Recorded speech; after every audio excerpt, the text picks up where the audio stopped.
for the hardest-hitting show in talk radio. The true progressive voice since 2012. This is Southpaws.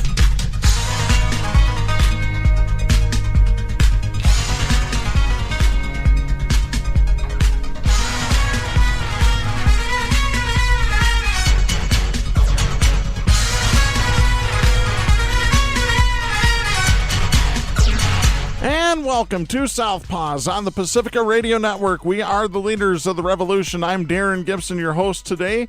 We have results of the election this year, so we'll talk about some of the tight races in Kentucky, Virginia, and Ohio. Abortion rights definitely on the minds of voters this past Tuesday. Plus, we'll have an update on the Israeli-Gaza war, and we have to talk about Ottawa County's health director, Adeline Hambley. She might be getting a huge payoff to go away. So we will talk about that and much more in just a couple of minutes. Before we get started with today's topics, a couple of reminders. You can follow us on social media by going to facebook.com/Southpaws Radio Show. You can follow us at X, the former Twitter, at Southpaws Radio. You can follow us on Tumblr at southpawsradioshow.tumblr.com. You can follow us on YouTube and Mastodon by doing a search for Southpaws Radio. You can become a patron of the show by going to patreon.com/Southpaws Radio. You can listen to the show anytime at Apple Podcasts, Spreaker, Google Podcasts, Podcast Addict, Podvine, and Pandora by doing a search for Southpaws. Once you found our logo, you found us. We send links to our weekly episodes to our Facebook, X, Tumblr, YouTube, and Mastodon accounts. You can listen to us on Global Community Radio Channel 1 every Saturday night at 11 Eastern, and you can listen to us on great Pacifica stations including KCEI in Taos, New Mexico, KZGM in Kabul, Missouri, and WMTB St. Petersburg, Florida. So be sure to listen to us on your local Pacifica affiliate. We are recording this show on Wednesday, November 8th. I want to give a quick birthday shout-out to our sometimes fill-in co-host Katie J., who celebrated a birthday on Tuesday. Happy birthday, hon. I'm glad you made it another revolution around the sun. That's for sure. All right, let's go ahead to the election. Boy, Republicans were counting on some wins this past Tuesday night. Again, didn't happen. So let's get to this. This is Michelle L. Price and Christine Fernando writing for the Associated Press out of Washington. This is dated November 8th. Voters threw their support behind abortion rights in Ohio, Virginia, and elsewhere as Democrats look to springboard off those wins by using the issue to drive turnout and shape next year's races for the White House, Congress, and other elections. Ohio offered the clear snapshot on Tuesday of the issue's salience more than a year after the U.S. Supreme Court ended the nationwide right to abortion. Voters in the increasingly Republican-leaning state resoundingly approved an amendment to the state constitution to protect access to abortion services. Democrats also harnessed the issue in Virginia, writing it to retake control of the legislature, and in Kentucky, giving Democratic Governor Andy Beshear a second term after he made abortion rights central to his campaign in the deeply Republican state. Now, let me add deeply stupid state. Sorry, I've been to Kentucky. I have family who lives there. Election night was an energizing moment for Democrats, hoping abortion rights will pull voters to the polls in the 2024 presidential election. The campaigning and results for the amendment in Ohio, the only state with an abortion question on the ballot this year, is a precursor to similar ballot measures expected to be put to a vote in several states next year. That includes Arizona and Nevada, which play pivotal roles in the White House race. Abortion will also sit at the center of a slate of state Supreme Court races in 2024. For the anti-abortion movement, the latest post-Roe defeat came after its scattershot messaging struggled to win over voters in a state that has become a testing ground. The scope of the victory for abortion access in Ohio suggests that a significant number of Republicans voted in favor of the amendment, signaling deep divisions in the party over their next steps. Elizabeth Smith, Director of State Policy and Advocacy at the Center for Reproductive Rights, said the anti-abortion movement is on their heels after turning to misinformation and fear-mongering in Ohio in a losing cause. Smith said, quote, "It's become clear that the majority of Americans support abortion rights and want to see abortion remain legal and accessible, and the anti-abortion side knows that." End of quote. According to AP VoteCast, a nationwide survey of more than 94,000 voters, 63% of voters in the 2022 midterm elections said abortion should be legal in most or all cases. About one-third of voters said it should be illegal in all or most cases. Marjorie Dannenfelser, president of the anti-abortion group SBA Pro-Life America, said Ohio's results, quote, "serve as a warning sign for the GOP heading into 2024 and proved this is not a formula for success for the GOP," end of quote. In a statement, Dannenfelser said, quote, "The true lesson from last night's loss is that Democrats are going to make abortion front and center throughout 2024 campaigns. The GOP consultant class needs to wake up. Candidates must put money and messaging toward countering the Democrats' attacks or they will lose every time," end of quote. Anti-abortion groups said the outcome was fueled by millions in campaign donations that abortion rights supporters poured into the Ohio race, including large donations from out-of-state groups. The American Civil Liberties Union, which advocates for abortion rights, spent more than $9 million on races in Ohio, Pennsylvania, and Virginia this year, with over $6 million of that going to Ohio. That is according to the group's chief political and advocacy officer, Deidre Schiffling. The messaging problem for anti-abortion groups goes deeper than their loss in Ohio. In Virginia, Republican Governor Glenn Youngkin tried to rally voters behind GOP legislative candidates by staking out what he and other Republicans felt was a middle ground approach, a proposal to ban abortions after 15 weeks of pregnancy, with exceptions for rape, incest, and situations where the mother's life was at risk. Youngkin pitched his reasonable limits as an alternative to the complete abortion bans or 6-week bans in effect in some Republican-controlled states, and many Republican candidates in swing districts publicly supported the proposal. It didn't work. Democrats questioned whether Youngkin and Republicans would go further if they ended up controlling the governor's office and the legislature. Minnie Timiraju, president and CEO of Reproductive Freedom for All, a group formerly known as NARAL Pro-Choice America, said, quote, "Youngkin was supposed to be the guy who showed Republicans how to win on abortion, and he failed spectacularly," end of quote. She continued that the governor, quote, "thought he was going to give a playbook to Republicans, but he actually gave a playbook to Democrats on how to help voters connect the dots between candidates and their abortion policies," end of quote. Democrats have made clear they plan to make the issue central in races for the presidency and down the ballot next year. Biden's campaign manager, Julie Chavez Rodriguez, said in a statement that, quote, "Americans overwhelmingly side with President Biden and Democrats' vision for this country, and that same choice will be before voters again next November," end of quote. In the Republican presidential primary, South Carolina Senator Tim Scott and Florida Governor Ron DeSantis, who signed a 6-week ban in his state, have said they would support a national abortion ban at 15 weeks. Other candidates have been much more vague on their answers. Donald Trump, who nominated 3 Supreme Court justices who helped overturn Roe v. Wade, has refused to say whether he would sign a national ban, and he has warned the issue can be politically difficult to campaign on. Trump has said he could live with the procedure being banned by individual states or nationwide through federal action. In the wake of the Ohio vote, Republican presidential candidate and biotech entrepreneur Vivek Ramaswamy said on CNN that abortion opponents need to speak about the issue differently to gain more support.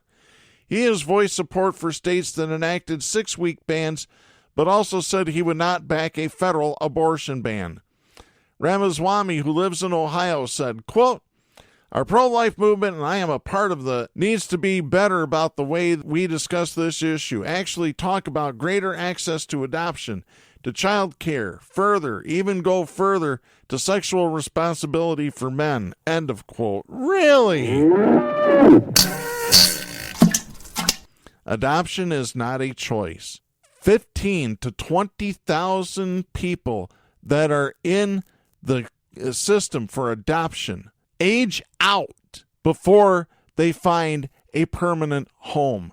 15 to 20,000 every single year age out of adoption before they find a permanent home.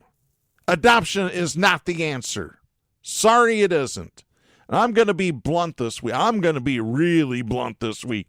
I'm just going to warn the affiliates. I'm going to be putting quite a few bleeps in this show because I am sick and tired of evil, violent, conservative traitors trying to control all the women and try to control everybody else that doesn't agree with them. I'm sick of it. Let me continue. Ohio was the 7th state since Roe was overturned to support ballot measures protecting abortion rights or to reject measures aimed at limiting access. In states where abortion could directly be on the ballot in 2024, abortion rights advocates said they closely watched the Ohio election.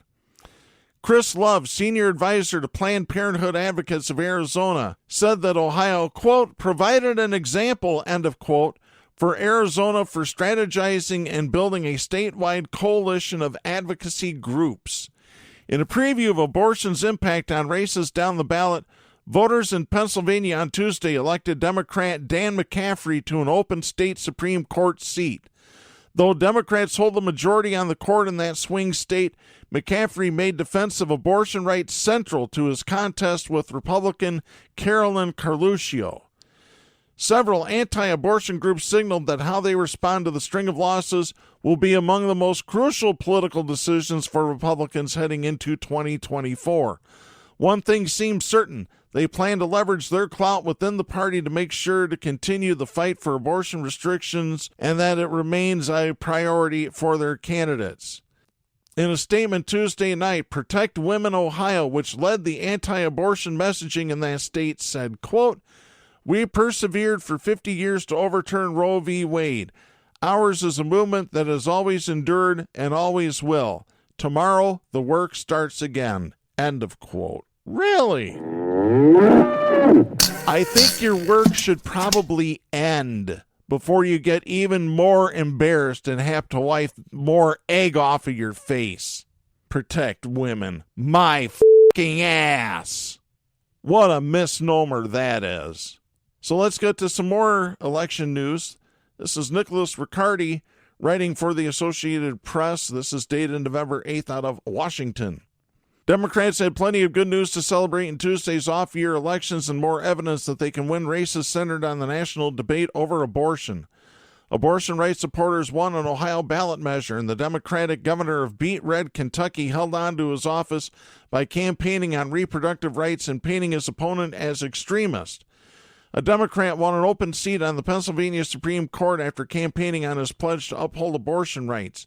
And Democrats took full control of the Virginia State House, blocking Republicans from being able to pass new abortion restrictions and delivering a defeat to Governor Glenn Youngkin that made douse any buzz about a late entry into the Republican presidential primary. The victories won't be enough to make Democrats feel secure heading into next year's presidential election. The off-year elections have major implications in all of those states and provide a snapshot of American politics heading into 2024. But two big names, Joe Biden and Donald Trump, weren't on the ballot this time. How Americans view them will be a huge factor in shaping next year's race. Here are some key results from Tuesday's voting. Key issues. Democrats got more evidence that they can win races centered on the national debate over abortion. Abortion rights supporters won an Ohio ballot measure, and the Democratic governor of Kentucky, Andy Beshear, held on to his office by campaigning on reproductive rights. Historic first, former Biden White House aide Gabe Amo became the first black member of Congress from Rhode Island after winning a special election. Democrat Sherelle Parker was elected as Philadelphia's first female mayor.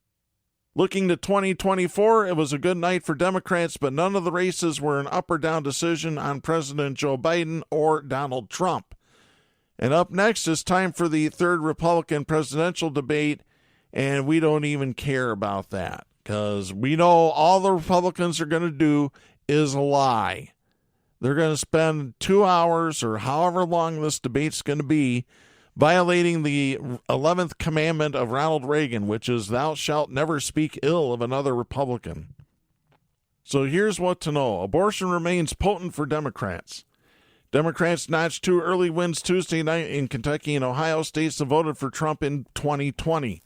In both states, abortion was the main campaign issue, and we've talked about that. Beshear won by 26 percentage points over Attorney General Daniel Cameron. Oh, my gosh. Oh, my God. One ad from Beshear's campaign featured a woman who miscarried after being raped by her stepfather at the age of 12, expressing disbelief at Cameron's opposition to abortion in cases of rape and incest. Wow, that's powerful stuff right there. That's what every state needs to do right there. That's how you win. In Ohio, a ballot measure preserving abortion rights passed in a state that Trump won by 8 percentage points in 2020. Republicans had already tried to derail the measure by calling an unusual August referendum to make it harder to pass ballot measures, an initiative that was roundly rejected by Ohio voters. We talked about that on the show as well. Sorry, you're not going to make it harder for people to put stuff on the ballot. I got news for you. Every state ought to be able to have ballot initiatives because they work great in Michigan. Oh, they work wonderful in Michigan. Coming up next for 2024, $15 minimum wage in a much shorter time than the current law. And I'm going to love it. And it's going to get rid of the tipped wage. It's going to get rid of the 80% wage. You pay them 100% or you pay nothing. And businesses can afford it. You want to know how they can afford it? Because when people's wages go up, guess what they do? They spend more money locally. That money stays in the city. It stays in the local economy. And why people don't get this through their thick heads, I don't understand. I just don't get it. It's been proved in Oregon. It's been proved elsewhere that's had a $15 or higher minimum wage. Their economy has expanded, exponentially expanded. Let me continue. Later Tuesday, Dan McCaffrey won an open seat on Pennsylvania's Supreme Court after positioning himself as a defender of abortion rights. Virginia Democrats held the state Senate and flipped control of the Virginia House of Delegates from the Republicans. Let me skip down a little bit. It was a good night for Democrats, but maybe not for 2024 because, again, we don't know what's happening with that race. Democrats' Heartbreak Hotel. It was a good night for Democrats, but it could only go so far. The party invested heavily in an unlikely place, Mississippi, where Brandon Presley, best known as Elvis Presley's second cousin, was challenging Republican Governor Tate Reeves. That scumbag. The party hoped that Presley's celebrity and political skills, coupled with the change in a centuries-old provision originally designed to keep black candidates from winning statewide races, could spell an unlikely victory, but it was not to be. Reeves won the race. There are limited lessons to draw from a party falling short in a state its 2020 presidential candidate lost by 17 points, except one of the oldest. You can't win them all. Let's see. They mentioned a little more about Gabe Amo. He is the son of West African immigrants, and he emerged from a 12-candidate September primary to succeed retiring Representative David Cicilline. On Tuesday, Amo defeated Republican Jerry Leonard, a Marine veteran in the heavily Democratic district. Philadelphia will have its first female mayor after Democrat Sherelle Parker defeated Republican David O. in the overwhelmingly Democratic city. Beautiful stuff. I love hearing this. Now let's get to some more of the somber stuff. This is the Associated Press dated November 8th. This is the update on the war between Israel and Hamas. The pace of Palestinian civilians fleeing the combat zone in northern Gaza has picked up as Israel's air and ground campaign there intensifies. The UN Office for the Coordination of Humanitarian Affairs said Wednesday that about 15,000 people fled on Tuesday, compared to 5,000 on Monday and 2,000 on Sunday. The densely populated northern area of Gaza, specifically Gaza City and adjacent crowded urban refugee camps, are the focus of Israel's campaign to crush Hamas, the militant group that has ruled Gaza for 16 years. The war, now in its second month, was triggered by the October 7th Hamas attack on southern Israel.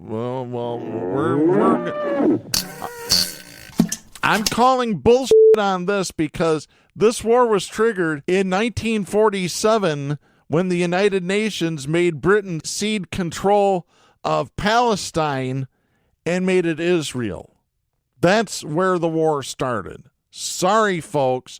Read your history. The number of Palestinians killed in the wars passed 10,500, including more than 4,300 children. That is according to a statement by the Hamas-run health ministry in Gaza. In the occupied West Bank, more than 160 Palestinians have been killed in the violence and Israeli raids. More than 1,400 people in Israel have been killed, most of them in the October 7th Hamas attack that started the fighting. 242 hostages were taken from Israel into Gaza by the militant group.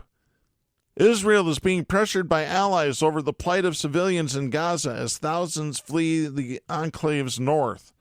Americans are divided over Israel's response to Hamas attacks. That is according to an AP NORC poll.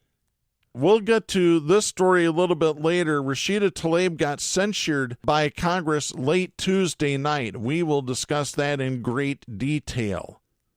In other events happening from Rio de Janeiro, Brazil, authorities there foiled a terror plot Wednesday when they arrested two people in the Sao Paulo state, according to the federal police. The two suspects were recruited and financed by the Lebanese militia Hezbollah and planned to target buildings tied to the Jewish community, according to an official with information about the plot who spoke on condition of anonymity because they were not authorized to speak publicly. The police statement did not give details about the suspects. It said police also executed 11 search warrants in São Paulo, Minas Gerais, and the federal district that were aimed at obtaining proof of possible recruitment of Brazilians for carrying out extremist acts in the country, adding that it was targeting both recruits and recruiters. A local newspaper there reported that police arrested one of the two suspects when they returned to the international airport in São Paulo with information in hand to carry out the attack.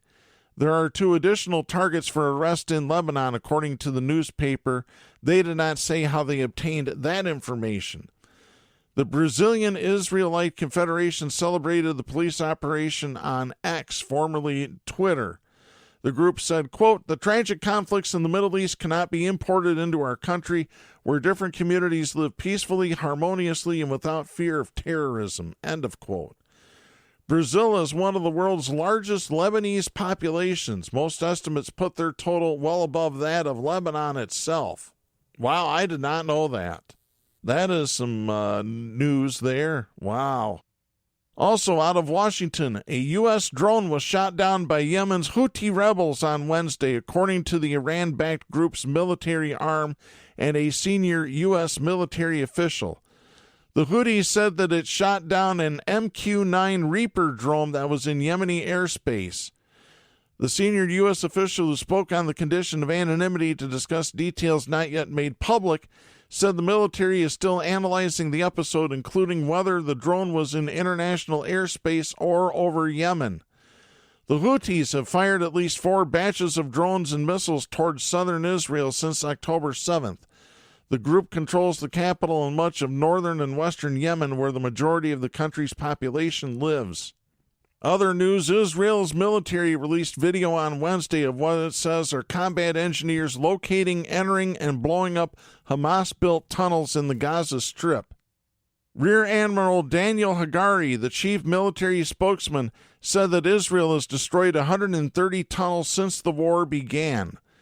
The videos show a soldier's body camera footage inside what Israel said was a Hamas tunnel, its walls lined with cement and the shaft partially filled with sand. Another clip shows the mouth of what appears to be a tunnel in an open area near damaged buildings. There are clips of armored excavators and bulldozers digging in the dirt, as well as explosions apparently destroying tunnel entrances. The Israeli military did not provide locations where the videos were filmed, and the images do not include any visible landmarks except for one shot showing the sea in the background, so the Associated Press cannot independently confirm the videos. Hamas is believed to have a massive underground network throughout Gaza, allowing it to transport weapons, supplies, and fighters. Israeli warplanes have bombed crowded urban neighborhoods, saying that strikes target the tunnel system or Hamas commanders, but airstrikes can inflict only limited damage on the subterranean network. Meanwhile, in Washington, U.S. National Security Council spokesperson John Kirby said it was likely that Israel would maintain a military presence in Gaza for a period of time after the ongoing war, but said the U.S. believes it would be a mistake for Israel to reoccupy the territory.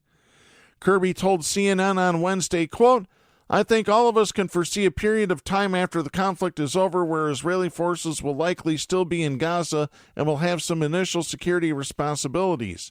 But for how long and where and to what size and scale and scope, I think it's too soon to know," end of quote.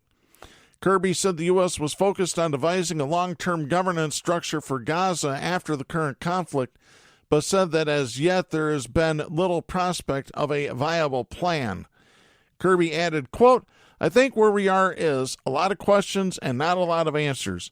We know what we don't want to see in Gaza post-conflict. We don't want to see Hamas in control, and we don't want to see a reoccupation by Israel. We know that the United States can't solve this alone," end of quote, and that the U.S. was engaging with regional and international partners on the matter. Meanwhile, in Barej refugee camp Gaza Strip, a long line of thousands of Palestinians fled on foot from northern Gaza Wednesday, families, children, and older adults, crying babies, carrying only what they could take in their arms or on their backs. They were seen in Associated Press video walking down Gaza's main north-south highway, heeding the Israeli military's orders to evacuate during a 5-hour window as its troops battled Hamas militants deep inside Gaza City. Some evacuees were pushing relatives in wheelchairs, with one older adult wheeled down the road in a hand truck. Abir Akila left her home in Gaza City after relentless strikes forced all her neighbors to flee southward. She said life in the city has become increasingly difficult amid dwindling water and food supplies. She said, quote, "There was shelling and bombardment overnight. We didn't have food or drinking water. They struck the bakeries. There is no life in Gaza," end of quote. About 15,000 people fled northern Gaza on Tuesday, triple the number that left Monday, according to the UN Office for the Coordination of Humanitarian Affairs. Many of the people walking south are refugees or are descendants who fled or were expelled from their homes in what is now Israel in 1948. Meanwhile, in Rome, Italy is sending a hospital ship that will be stationed off the coast of Gaza to aid the Palestinian population. That is according to an announcement Wednesday from Defense Minister Guido Crosetto. Crosetto said the mission is a concrete sign of Italy's, quote, "closeness to the Palestinian people, distance from the Hamas terrorists," end of quote. The ship Volcano has 170 people on board, including medical and military personnel, and includes operating rooms. It will first head to Cyprus and then as close as possible to the conflict zone to provide emergency medical support. From Jerusalem, Israel's Attorney General and State Attorney are working with police and military to formally investigate the Hamas attack on October 7th. That was according to an announcement on Wednesday. Out of Madrid, Spain's foreign ministry said Wednesday that a Spaniard missing in Israel following the Hamas attack in October is dead. The ministry identified him as Ivan Iarramendi. It declined to give any further details. In a message on X, formerly known as Twitter, Israel's ambassador to Spain, Rodica Radian Gordon, said, quote, "Our hearts are torn by the news of the brutal murder of Ivan Iarramendi. He has been identified a month after the terrorist massacre committed by Hamas in Israel, along with his wife Daphne Garsovich," end of quote. The Israeli embassy was unable to say where the deaths occurred. Spain's state news agency EFE and other Spanish news outlets have reported that Iarramendi and his Chilean wife had been living in a kibbutz near the Gaza Strip. The ministry confirmed the death of another Spaniard with Israeli citizenship on October 11th. That person identified as Maya Villalobos-Savani. Following the attacks, the ministry would only say the two Spaniards had been affected in the attacks. Villalobos was reported to have been in military service at an Israeli military base at the time of the attack. Out of Beirut, Lebanon, Lebanese militant group Hezbollah claimed 2 attacks on Israeli infantry units in the area of Shomera and Doviev on Wednesday, which it said inflicted casualties on Israeli forces. There was no immediate confirmation of the casualties from the Israeli military. Following the strikes, Lebanon state-run national news agency and an Associated Press journalist in South Lebanon reported heavy shelling in several border areas in Lebanon. Hezbollah said in a statement that the attack on Dovev was in retaliation for Israeli forces targeting an ambulance in Lebanon.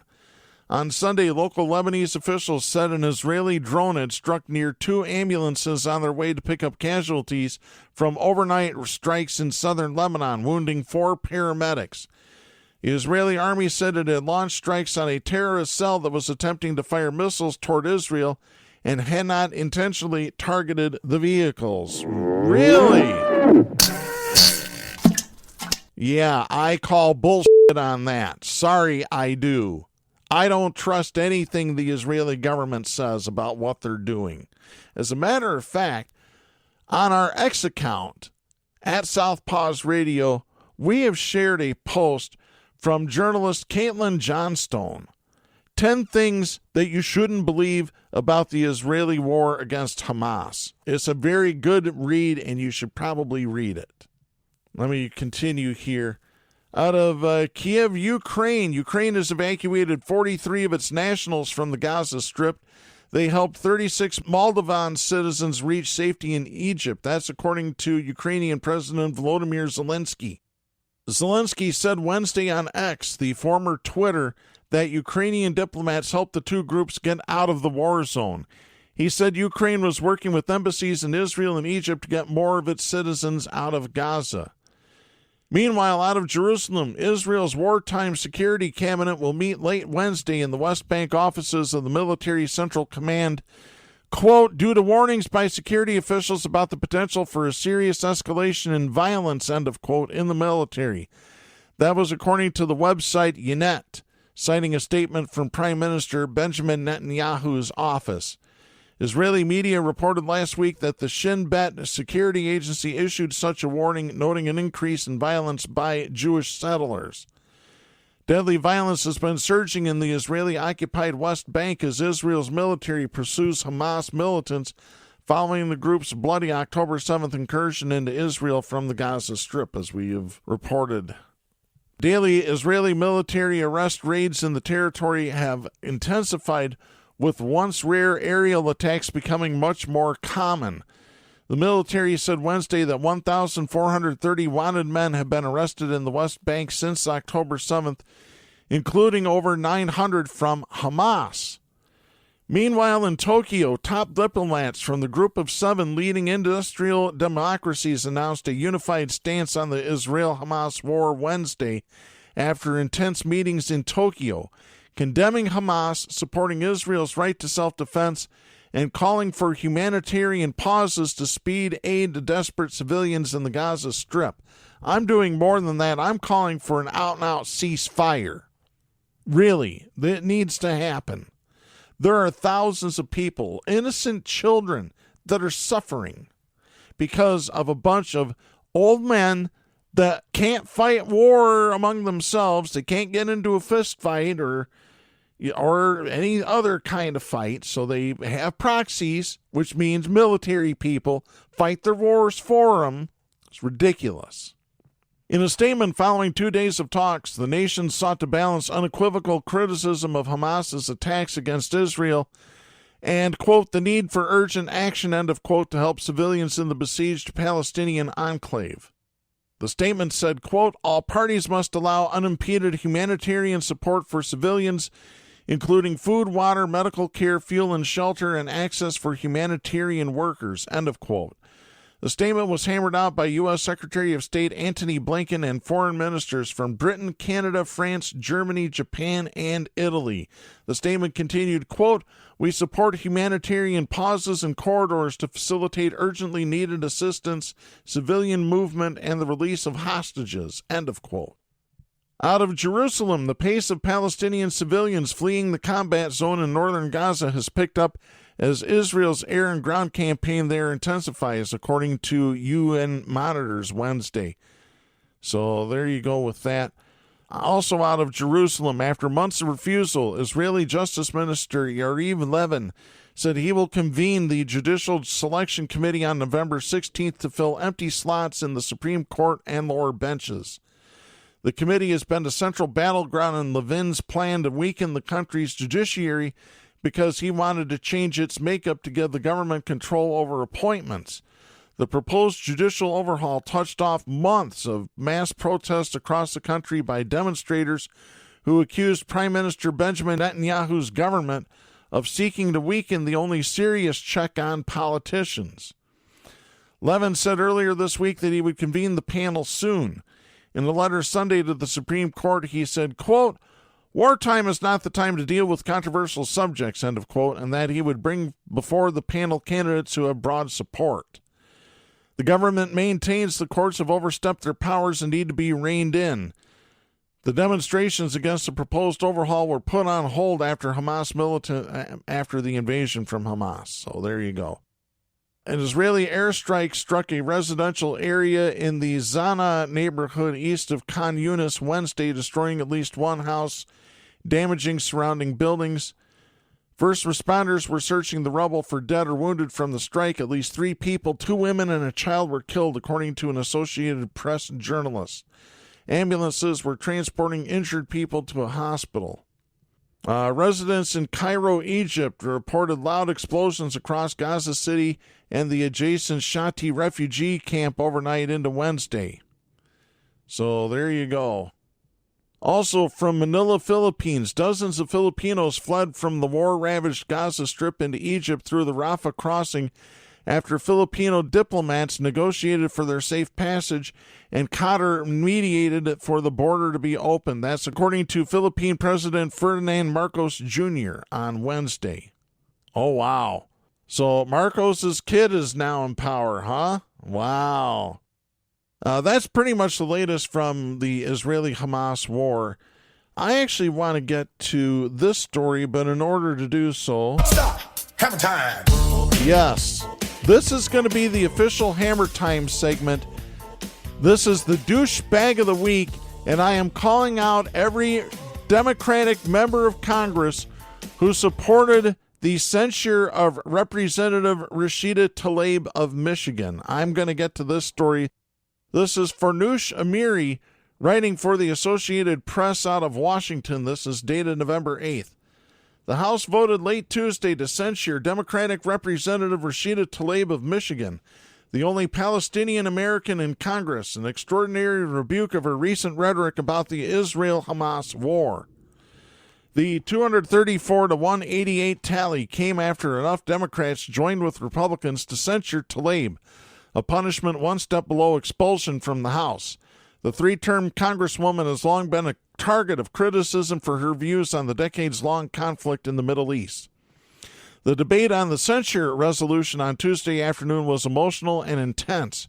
Republican Representative Rich McCormick of Georgia pushed the measure in response to what he called Tlaib's promotion of anti-Semitic rhetoric.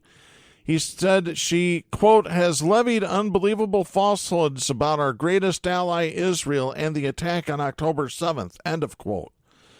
With other Democrats standing by her side, Tlaib defended her stance, saying she, quote, will not be silenced and I will not let you distort my words, end of quote. She added that her criticism of Israel has always been directed toward its government and its leadership under Prime Minister Benjamin Netanyahu, who is basically the Donald Trump of Israel. She said, quote, it is important to separate people and government. The idea that criticizing the government of Israel as anti-Semitic sets a very dangerous precedent, and it's been used to silence diverse voices speaking up for human rights across our nation, end of quote.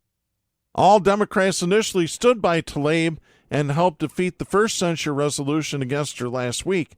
But since then, many of her colleagues, including prominent Jewish members, have become more conflicted about her rhetoric about the war, especially because of a slogan she has used frequently that is widely seen as calling for the eradication of Israel. Ultimately, more than 20 Democrats joined Republicans on Tuesday night to censure her after an effort to shelve the measure failed earlier in the day. The latest censure push resulted in a dramatic vote on the House floor amid political tensions over the ongoing deadly Israel-Hamas war. While the majority of both parties have historically stood firmly on the side of Israel, divisions have emerged in the Democratic Party about the American response. Representative Brad Schneider, Democrat of Illinois, the lone Democrat to vote with Republicans on Tuesday to advance the censure resolution, said he believed it was important to debate the slogan, quote, from the river to the sea, end of quote. Schneider, who is a Jewish Democrat, said, quote, it is nothing else but the call for the destruction of Israel and murder of Jews. I will always defend the right to free speech. Tlaib has the right to say whatever she wants, but it cannot go unanswered. End of quote. Really? It's funny because in documents that Netanyahu has approved, the phrase is in there of Israel being dominant from the river to the sea. So there you go. It's a phrase that's been used by Israel itself. So don't give me the bullshit that Tlaib is some anti-Semitic, because it's pure bullshit. While the censure of a lawmaker carries no practical effect, it amounts to severe reproach from colleagues, as lawmakers who are censured are usually asked to stand in the well of the House as the censure resolution against them is read aloud. But the resolution against Tlaib did not call for the public admonishment. With the vote, Tlaib will become the second Muslim American woman in Congress to be formally admonished this year for her criticism of Israel. Representative Ilhan Omar, Democrat of Minnesota, was removed in February from the House Foreign Affairs Committee for similar comments she made about Israel. Some on the left have criticized President Joe Biden's stance and urged him to put conditions on U.S. support for Israel as its aggressive military campaign drives the Palestinian death toll higher. While the vote against Tlaib will take place against the extraordinary backdrop of the war, the push to censure her is part of a growing pattern in the House. Censure has long been viewed as a punishment of last resort, just one step below expulsion, and to be triggered only for the most egregious wrongdoing. But censure resolutions are quickly becoming routine in the chamber, often wielded in strikingly partisan ways. Many Democrats and some Republicans who opposed censuring Tlaib cited free speech and warned of the precedent it would set. Representative Jamie Raskin, Democrat of Maryland, who defended Tlaib against the resolution on the floor late Tuesday, said, quote, this resolution not only degrades our Constitution, but it cheapens the meaning of discipline in this body for people who actually commit wrongful actions like bribery, fraud, violent assault, and so on. End of quote. A second resolution by Representative Marjorie Trader Greene, Republican QQ of Georgia, to censure Tlaib had also been scheduled for a procedural vote late Tuesday night, but that measure was put on hold after the censure resolution from McCormick advanced to a final vote. Tlaib is now the 26th person to ever be censured by the chamber and the second just this year. In June, Republicans voted to censure Democrat Adam Schiff of California for comments he made several years ago about investigations into Donald Trump's ties to Russia. When the House was under Democratic control, Representative Paul Gosar, Republican of Arizona, was censured in 2021 for tweeting an animated video that depicted him striking Democratic Representative Alexandria Ocasio-Cortez of New York with a sword. And Democratic Representative Charlie Rangel of New York was censured in 2010 over serious financial and campaign misconduct. So there you go. So to the 20 Democrats who voted for censuring Rashida Tlaib, we have this message for you. Don't be a douchebag. That's exactly right. You're acting just like Republicans, aren't you? I don't care. I'm done. I'm done with these fake Democrats going after somebody because of their God has a bigger dick than that person's God. I'm sick of it. Sick and tired of it. I'm sick of hearing it from Palestinians. I'm sick and tired of hearing it from Jews. I'm sick and tired of hearing it from Christians, from all of them. Do I need to play Carlin? Do I really need to play Carlin? If you take a look at history, you'll soon find out that God is one of the leading causes of death, has been for thousands of years. Unbelievable. All right, let's go to our next story here. This is Mitchell Boatman writing for the Holland Sentinel. This is dated November 7th out of Jamestown Township. This is a good news story from the election. The third time was the charm for the Patmos Library in Jamestown Township. After a pair of failed attempts at renewing the library's operating millage in 2022, a third attempt was approved by voters during the Tuesday, November 7th election. The .4119 mill levy covers the library's operating expenses through 2025. The proposal comfortably passed with 62.8% of the vote, according to unofficial results Tuesday. There were 1,588 yes votes against 940 no votes. Voters twice rejected 10-year operating millage proposals in 2022, once in August and again in November. The opposition was driven by concerns over books in the library, specifically LGBTQ-themed stories available for children to check out. The library previously said it had about 90 such pieces of material out of a total inventory of about 67,000 items.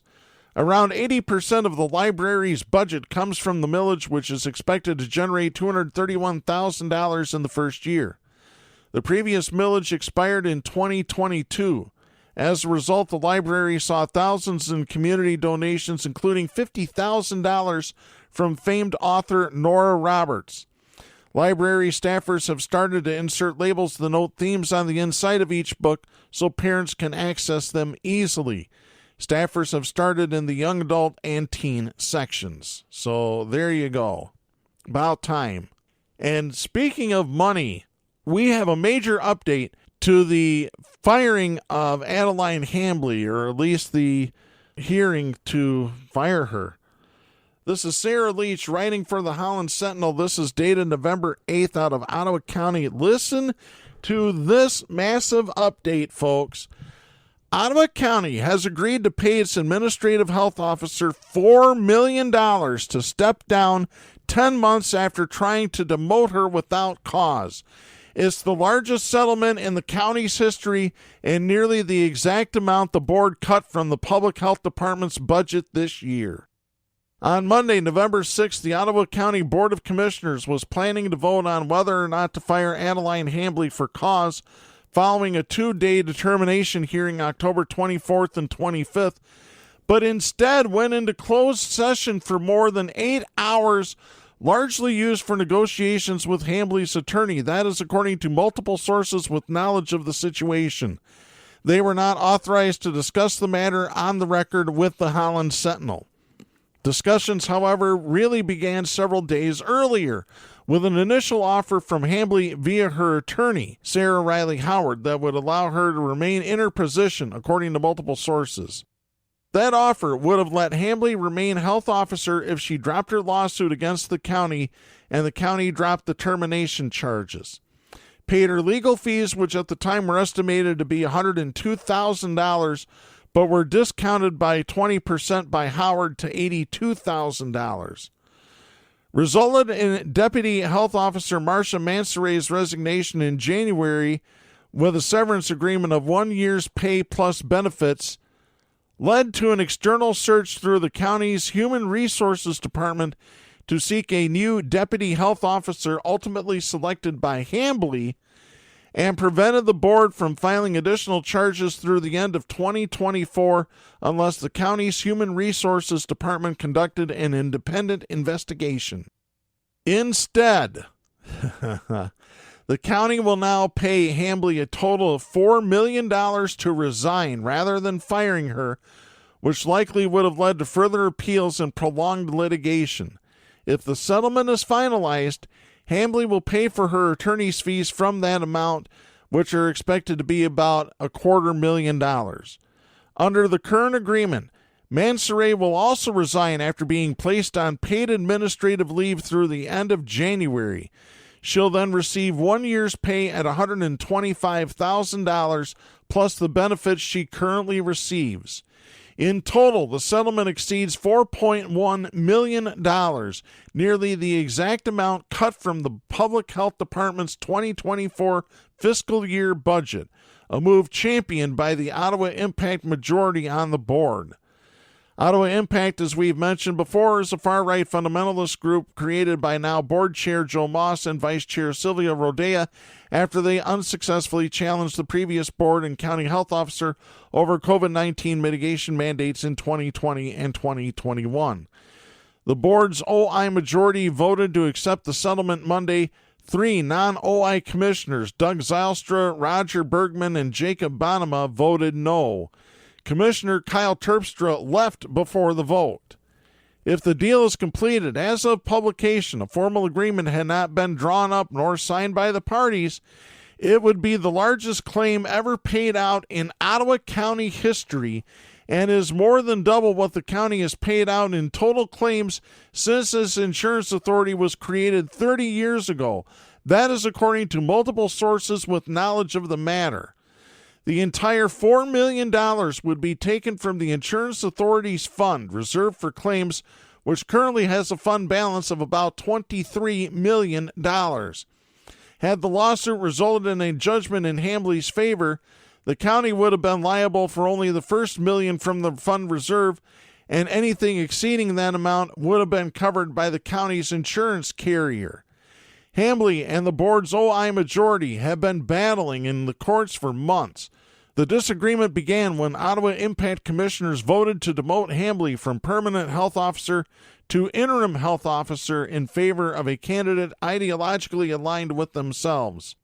Hambley sued the board in February, claiming the attempt to demote her was unlawful and alleging the OI majority has repeatedly interfered with her state-authorized health duties. In April, the circuit court judge granted Hambley a preliminary injunction that allowed her to remain in her role until a trial could take place later this year. However, the Michigan Court of Appeals partially vacated the injunction, saying the board had the legal right to fire Hambley if state law was followed. Moss filed notice September 27th that a removal hearing was planned over allegations of incompetence, misconduct, and neglect of duty.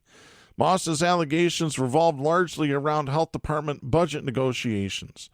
The board has not formally concluded the termination hearing yet. Commissioners are scheduled to reconvene at 9 a.m. Tuesday, November 14th, which will probably be where everything gets finalized. And let's get to our final story for today. This is Michael R. Sizak and Jennifer Peltz writing for the Associated Press. This is dated November 7th out of New York. Donald Trump went off again and again, making the witness stand at his civil fraud trial his podium. Trump laid into the judge who will decide the case and the New York Attorney General who's suing him. During 3.5 hours of testimony on Monday, Trump denied Attorney General Letitia James's allegations that he duped banks by exaggerating his wealth on financial statements used to make deals and secure loans. He said, quote, "There was no victim, there was no anything," end of quote. Really? He bragged about his riches, saying he has a lot of cash. Yeah, really? I don't think he does. And described one of the grown sons he put in charge of his company as a hard-working boy. That is a direct quote. He said of his priorities while president, quote, "My threshold was China, Russia, and keeping our country safe," end of quote. Trump's often verbose responses, replete with anecdotes about development projects, the intricacies of property valuations, and complaints that he was a victim of a political witch hunt, led a frustrated Judge Arthur Engeron to warn, quote, "This is not a political rally," end of quote.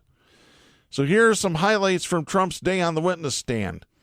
Trump made his grievances a focal point of his testimony, amplifying complaints that he has made for weeks in front of TV cameras outside the courtroom. he directed a lot of his ire against the judge who issued a decision before the trial even began, holding Trump liable for fraud. Trump testified, quote, "He ruled against me without knowing anything about me. He ruled against me and he said I was a fraud before he knew anything about me. Nothing about me. I think it's fraudulent, the decision. I think it's fraudulent. The fraud is on the court, not on me." End of quote. No, you're a walking orange fraud, you son of a bitch. During the trial, the judges fined Trump $15,000 for violating a limited gag order barring attacks on court staff. But nothing in the order bars Trump from criticizing the judge. However, Engoron did try to clamp down on Trump's speechifying during his testimony. Engoron told one of Trump's lawyers, quote, "I'm not here to hear what he has to say. I'm here to hear him answer questions." End of quote. Trump retorted, quote, "This is a very unfair trial, very, very, and I hope the public is watching it." End of quote. Really? No, the only thing that's unfair is it hasn't happened sooner. Engoron's admonition only gave Trump more ammunition to claim he was being mistreated. Trump later posted Engoron's, quote, "Not here to hear what he has to say," comment on his Truth Social account. So there you go. On the witness stand, Trump suggested the judge should have showed him deference as a former president. Really? Oh, really? Testifying, quote, "How do you rule against somebody and call them a fraud as the president of the United States who did a great job?" End of quote. Really? You did a shitty job, you orange son of a bitch. In defending his business practices, Trump sought to downplay the importance of the annual statements of financial condition at issue in the case. He testified that the documents, which listed values for his properties and assets, were, quote, "nice to see, but, quote, weren't very badly needed," end of quote, to obtain financing and make deals. Trump testified that he had no qualms with how his financial statements turned out, and that, if anything, they undervalued some of his properties. Regardless, he said the statements had a, quote, "disclaimer clause that was very, very powerful," end of quote, that absolved him and his company of responsibility. Trump said the disclaimer instructed banks and others, quote, "Do your own due diligence, do your own work, do your own study. Don't take anything from this statement for granted," end of quote. Yeah, no kidding. The disclaimer said, among other things, that the financial statements weren't audited by outside accountants. And yet businesses still took it as gospel? I think there needs to be more regulation in the banking industry. Trump testified that Attorney General Letitia James, quote, "She's a political hack, and this is a disgrace that a case like this is going on. She should be ashamed of herself," end of quote. Really? No, Donald, you should be ashamed of yourself, you orange son of a bitch. So there you go. That's that. And I tell you what, I'm not even going to get into Ivanka Trump's testimony this week. We'll save that for next week's show. I just want you all to ruminate on all the lies and all the crap that Donald Trump has said on trial, on the stand. He is a pathological liar who doesn't deserve to be in office. That's it for this week. I'm Darren Gibson.